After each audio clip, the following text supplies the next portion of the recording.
Alors, que ce soit le désordre aujourd'hui, je crois que c'est pas niable. Désordre des monnaies, désordre des cours des matières premières et désordre maintenant de l'économie réelle. Donc, l'urgence de définir un nouvel ordre, c'est quoi? C'est pas un ordre au sens militaire international, c'est un ordre au sens monétaire d'abord. Cette crise marquera sans doute pour l'histoire le commencement véritable du XXIe siècle.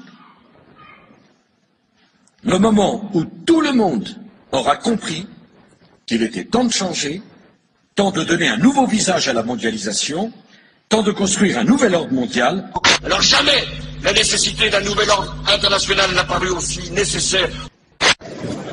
Des sourires et des poignées de main qui en disent long. Hier soir à Londres, les dirigeants du G20 estiment avoir trouvé un accord historique. Un nouvel ordre mondial émerge et avec lui, nous entrons dans une nouvelle ère de coopération internationale. Mais en même temps, ne nions pas que nous avons besoin d'une gouvernance mondiale. Si on n'a pas aujourd'hui un gouvernement mondial, on ne peut pas parler sérieusement de démocratie. Or, nous n'avons pas. Donc elle a trouvé ses limites, la démocratie. Non, elle ne trouvera son accomplissement que lorsqu'elle sera une structure avec un gouvernements locaux. Dans très longtemps, on ne le verra pas. Je n'en sais rien, mais le gouvernement mondial, il est là. Simplement, pour ce qui concerne la gouvernance mondiale, ce sera du moyen terme, c'est-à-dire 4 à 5 ans.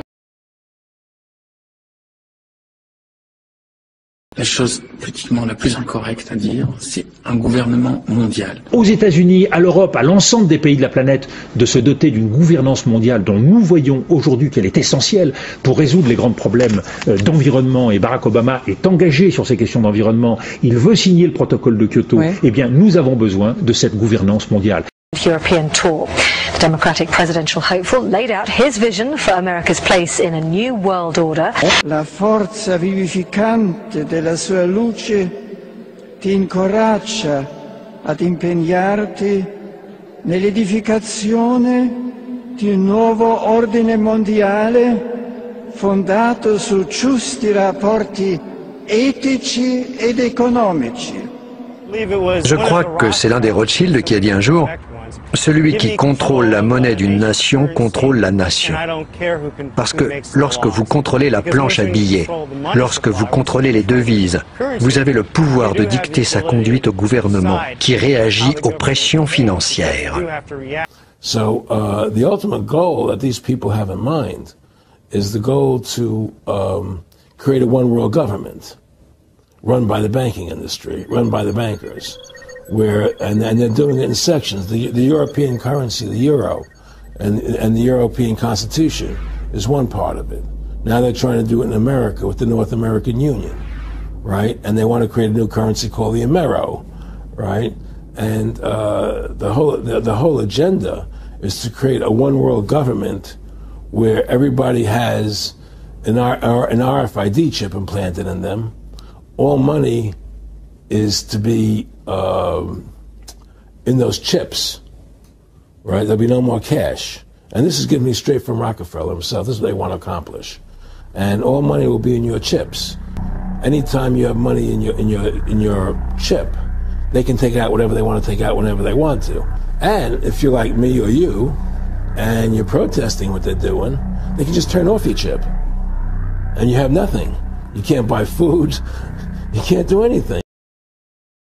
Parce que sur les objets on connaît, mais sur les organismes vivants, que ce soit les animaux ou les êtres humains, qui pourront avoir une puce électronique implantée dans le corps. Mais avant de parler de l'implantation des organismes vivants, il faut regarder tout ce qui va se passer aussi sur les moyens de paiement.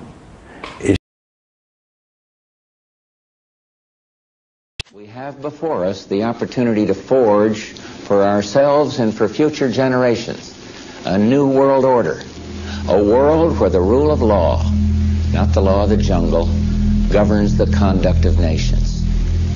When we are successful, and we will be, we have a real chance at this new world order, an order in which a credible United Nations can use its peacekeeping role to fulfill the promise and vision of the UN's founders. Le nouvel ordre mondial se tient d'ici aux Nations Unies. C'est un gouvernement mondial.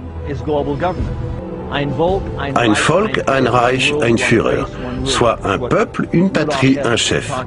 C'est par ces mots que Rudolf Hess a annoncé Adolf Hitler. C'est le rêve d'Hitler devenu réalité, c'est un cauchemar. C'est la pierre tombale de la souveraineté des nations. Ce bâtiment n'aurait jamais pu voir le jour sans l'aide de la Première et de la Seconde Guerre mondiale.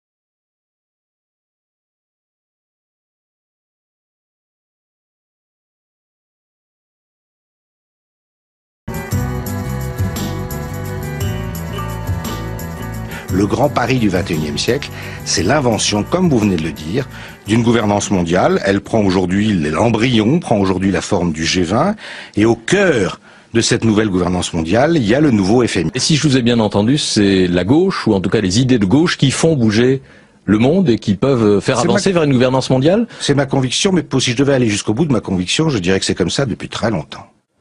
Et Volton? Oui.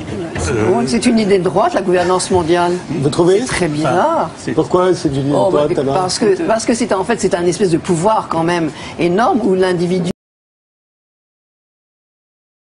qui élisent leurs dirigeants n'ont plus grand-chose à dire.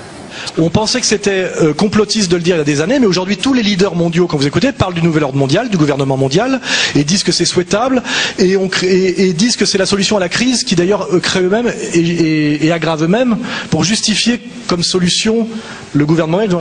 Quand un homme politique ose dire à haute voix ce qu'avant il disait de façon cachée, c'est qu'il pense que c'est pratiquement gagné, vous voyez. Vous annoncez que vous allez faire quelque chose parce que vous avez déjà tout verrouillé, sinon vous le dites pas. Dans le business, c'est comme ça. Donc je pense qu'il faut viser le gouvernement mondial comme une stratégie. Et d'ailleurs, quand les gouvernements parlent du G20, c'est une illusion, une sorte de retard avant le gouvernement mondial. On va vers ça. Est-ce qu'on ira à la place de la guerre ou après la guerre? Je ne sais pas. Mais c'est ça qu'il faut viser.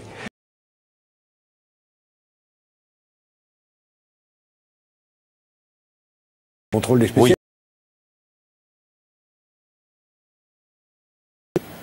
Une guerre civile entre les Russes pro-russes et les Russes différents qui sont en Ukraine, une partie des Ukrainiens, et cette guerre civile peut,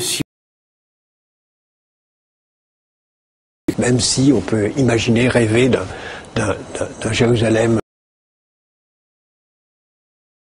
qui sera un jour unifié autour d'un gouvernement mondial. C'est un joli lieu pour un gouvernement mondial. Et je peux vous dire une troisième chose. On ira ensemble vers ce nouvel ordre mondial.